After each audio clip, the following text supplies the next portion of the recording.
everyone, welcome back to my channel. My name is Mila, you're at Alexandrian Archives, and today I wanted to go through my ARCs shelf.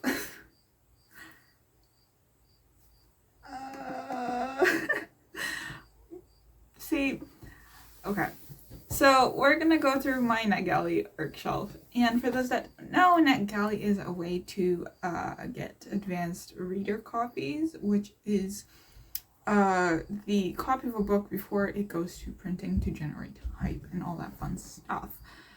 So, NetGalley is one of the way to do it. You get an e-ARC, and you basically have to set up your sort of account. You have to set up your bio and everything, and then you start requesting. And once you get the book, you download it, and you get it either on your Kobo or your Kindle, or you read on your phone or your computer, however you want to. And then once you finish, you basically review it on all the regular platforms, unless stated otherwise. You know, some publishers ask you to wait till like 2 weeks before publishing date or something similar, and all that fun stuff. And then you also review it on NetGalley to keep your ratio. Your ratio is approved to feedback sent, and it is recommended to have an 80% ratio. We're going to look at my atrocious ratio. So I am going to start. No, that's not what I wanted. That is not what I wanted.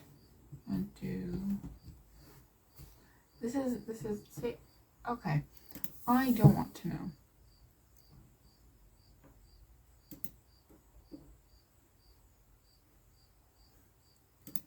No, I don't want to know. Okay. Where are we? All right, let's go.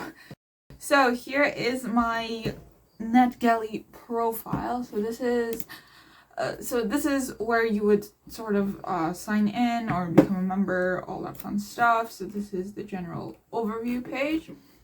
And then this is your dashboard, which is where you can go through like it's sort of your new titles, all that fun stuff, your badges, your publishers, categories, lists, your name and reviewer, and all that fun stuff. Publishers is where you go through the specific publishers, and then find titles. Again, pretty simple, pretty straightforward. And then you go to your shelf, and that's all the books, all that fun stuff. We're not going to talk about that at the moment. We're going to go to my profile. So basically, feedback ratio is 53%. It's not looking good, y'all. Member since 2018, which doesn't really add up because I started my bookstagram in 2020. I'm just a little confused. I am confuzzled. Anyways, so we continue regardless. So basically, you put in the books that where you review your stuff. What? No. Categories, which ones you like, and all that stuff. Topics, all that fun stuff. Devices. I use a Kobo, but you can add your Kindle address, email address, and it just sends automatically. And then NetGalley Shelf app, all that fun stuff. So here's my bio. It's pretty simple. I do have to update it a little bit, but anyways, regardless. Hello, my name is Mila. I'm a mixed Central Asian / Persian Russian woman who lives in Canada. I run the Alexandrian Archives on Instagram as well as on my blog, where I review all sorts of books, being fantasy, YA, historical, and the occasional mystery books. Try to promote as much as I can. I read about 2 books per week and review them as soon as I can. This is like a really old sort of bio, the general overview. I just haven't changed it. I don't read 2 books per week, but I'm coming close to, again, reading 2 books per week. I'm also a student in the Classical Studies / Classical Civilization program at university, and I try to read as many books that are inspired by the ancient Greek and Roman world as possible.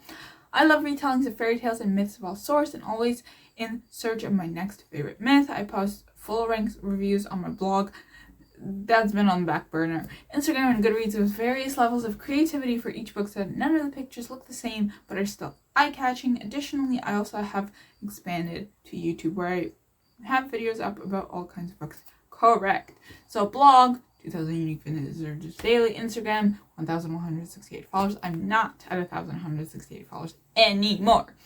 YouTube, 205 followers. I'm not at 205 followers anymore. And then you just link all your websites, all that fun stuff, and then primary audience. Oh goodness. And yeah, so that's the basic overview of the profile, the bio, all that fun stuff. Here's the shelf. I won't be talking about some of them because they're under the SMP boycott, so we'll just be skipping over them if I can remember which ones are. Anyways, so we have Babel by R.F. Kuang. That's my oldest book on the NetGalley Shelf. It's wonderful. It's a good time. I still haven't read it. The Sign of Bright Doors and Savage Beasts are also old, but they're in 2023, so we're at 2023 now. Savage Beasts is a retelling of Medea set in like India, which was interesting at the time. I just haven't gotten around to it. Of Light and Shadow by Tanis Bethina. I started it, but I never finished it. Dragonfall by L.R. Lamb. Started it, never finished it. Morgan Is My Name. I love anything to do with Arthur retellings, so I'm definitely gonna pick that up. At one point, The Jesset Heir. Started it. I'm not the biggest fan, honestly. Days at the And Break the Pretty Kings by Lena Jong. See, the concept was interesting. I just don't think I was vibing with the main character or the writing. Anyways, we continue. Days at the Murasaki Bookshop. Something about Japanese literature is just so comforting. It's always at a bookshop or like some cozy cafe with cats. Japanese people love cats, and I feel like I need to go to Japan because cats. Anyways, Scarlet Alchemist by Kylie Lee Baker. I did start this actually. I was quite a ways through it. I just put it down and never picked it back up. Darkwater Daughter. I don't think I'm. Oh, there's something flying around. I don't think I'm ever going to like read this because H.M. Long and I, we're not vibing. We were not vibing, unfortunately. House of Roots and Ruin is one I have to read, but I also have to reread House of Salt and Sorrow. This is the second book to House of Salt and Sorrow. It's like a companion novel. It's not like the second book in the series. It's not a series. It's like they can both be read, I think, as standalones, but I do want to read House of Salt and Sorrow just because I've read it once. Oh, I can't see. Give me a second. Right, and then we have Once a Monster and the Beast in the Labyrinth. These are two, like, I want to say, like, Minotaur-esque retellings that, frankly, I'm not interested in anymore. Library of Shadows. As someone who works at a library, I wanted to read this because it's called Library of Shadows. I'm gonna get around to it. She has a second book coming out soon in September, I believe, called Us in Ruins, and it's like archaeology and all that fun stuff, so I really want to read that as well. The Midnight Kingdom I have on my shelf, like I have a physical copy of it, so I'm not too stressed about the fact that I haven't read it and it's haunting me from my NetGalley shelf. If I Have to Be Haunted is another one with ghosts. With a ghost boyfriend, which I want to read the majority of these. I just haven't gotten around to them. Some other things have taken my attention, notably Game of Thrones. Winter Harvest. I actually have to get to this one soon, maybe during the winter, because I feel like that would be very fitting. This is a darker retelling of the myth of like Hades and Persephone from the POV of Demeter, I believe, and it just takes this darker twist, and the author's Greek. So I trust her more than I trust any other author. Then we have Two Twisted Crowns. I also have this one on my shelf, so I'm not too stressed about it being one of the last books I ever read. From the NetGalley Shelf. Sound the Gong by Joan He is the second book to Strike the Zither. Again, not super stressed. Just because I know I'll read it eventually because Joan He is one of my favorite authors. and I know that I'll love this one, and that I'll probably cry and have my heart broken as usual. Fathom Fuck by Eliza Chan. I've heard some not so great things about this author and this book, so I'm just a little bit wary of reading it. I cannot talk about the next book, unfortunately, because it's under SMP. However, if you want to support the author because she's a Muslim and she's a hijabi, please do. That is all I will say about the matter. Thank you. Then we have A Holder of Hope by Jane McGarry. This is a Pandora retelling. I also wasn't very much vibing with the writing. The next two I cannot talk about because, again, they are under the SMP boycott, which is a shame because they're both by women of color. So if you want to buy them, go ahead. Anyways, Wrath of the Talent by Sophie Kim is the second book to Last of the Talents, and I've been avoiding reading it because I like the series, but I don't know if I want to read the second book or the third book because there's going to be 3 books. I don't know. Some things, my feelings change over time, and I don't think I want to reread Last of the Talent in order to read Wrath of the Talent. Anyways, Daughters of Olympus is one I'm sort of avoiding because I really enjoyed Hannah Lynn's Athena's Child, which is a Medusa and Perseus retelling.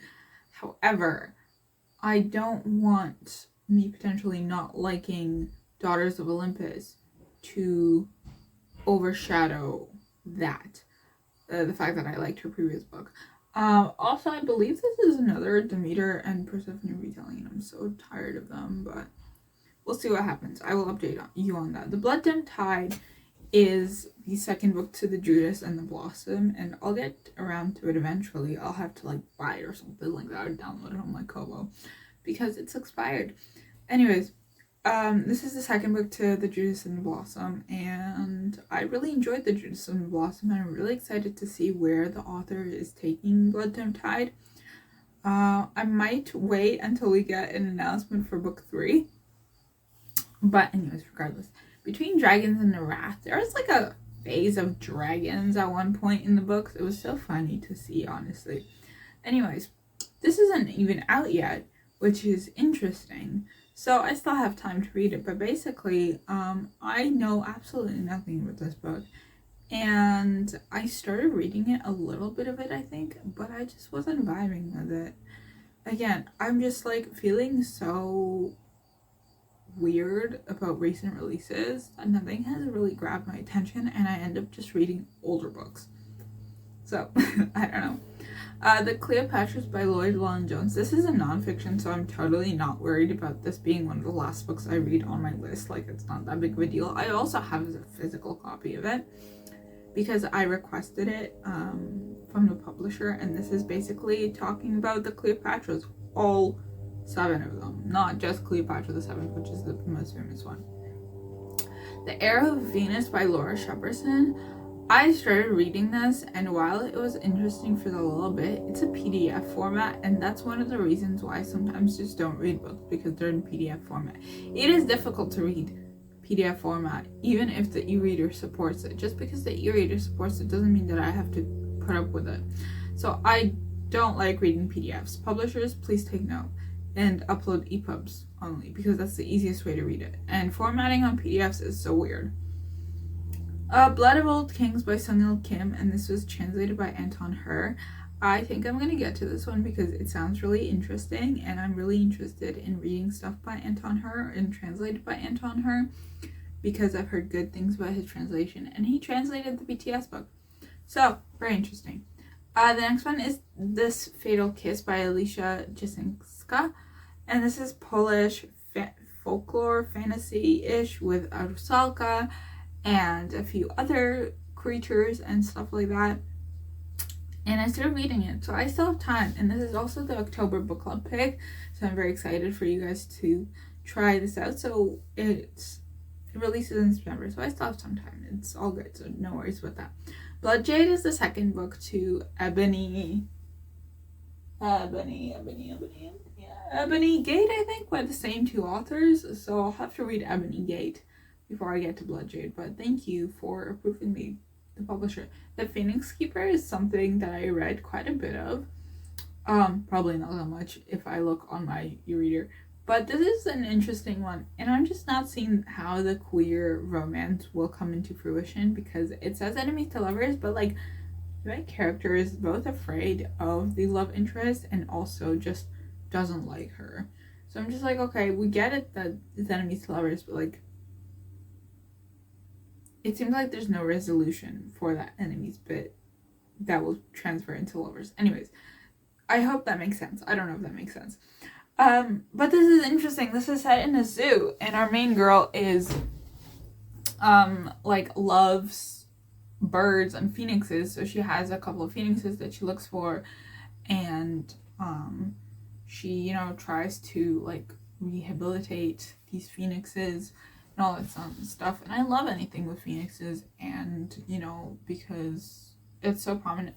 Firebirds is the technical word for it, but firebirds and phoenixes are very similar, and in Russian folklore and in Slavic, I think, folklore in general, firebirds play a very, very big part in the overall sort of overarching stories. Like, they appear in quite a few stories, and they're very important. At least their feathers are. So yeah, which brings us to the next book, which is The Phoenix and the Firebird. And this has both elements, I believe, of like Chinese mythology and Slavic folklore, which I think is going to be really interesting to read. And yeah, I still have time for it, so I don't mind. Oh wait, no, it's archived. Whoops. Anyways, the next book I have is Air by Sabaa Tahir, and I know that people have said that you don't have to read An Ember in the Ashes before reading this, but I have time, so I'm gonna read An Ember in the Ashes before I read this, because I don't remember a lot of things that happen in An Ember in the Ashes, and I want to get back to it, and also have an excuse to buy book 2 and 4, because I don't have book 2 and 4. Anyways, I only have book 1 and 3. It's weird.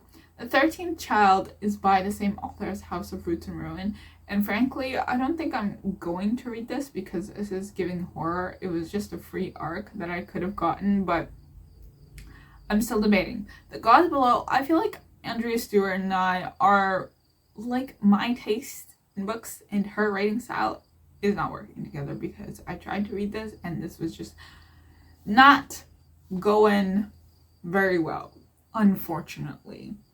The next book is unfortunately under the SMP boycott, and again, unfortunately, it is written by 2 women of color, which is very unfortunate because SMP has decided to still not announce what they are doing in order to combat Islamophobia and anti-Semitism as well as racism in their workplace.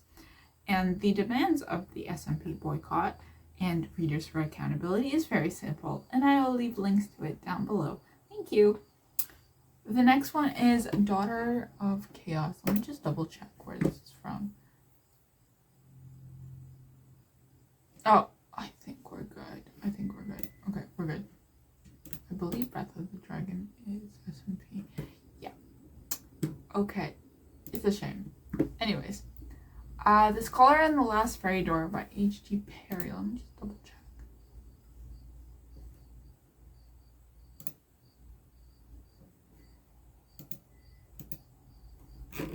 Red Hook. Oh, yikes. I don't remember.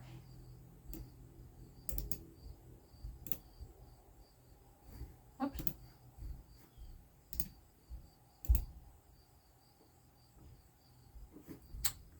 Red Hook. Oh, Christ. Hold on. Red Hook.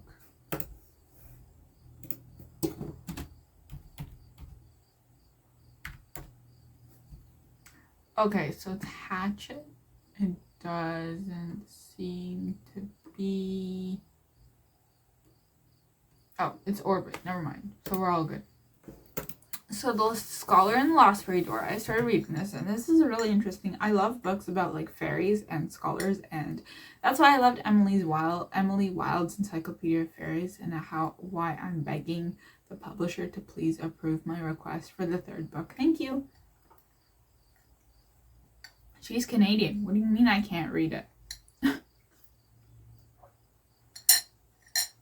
Anyways, so this one is someone who doesn't have magic but then learns it, and then she goes to this like secret magical academy, and she wants to cure her brother Matthew, who has this illness.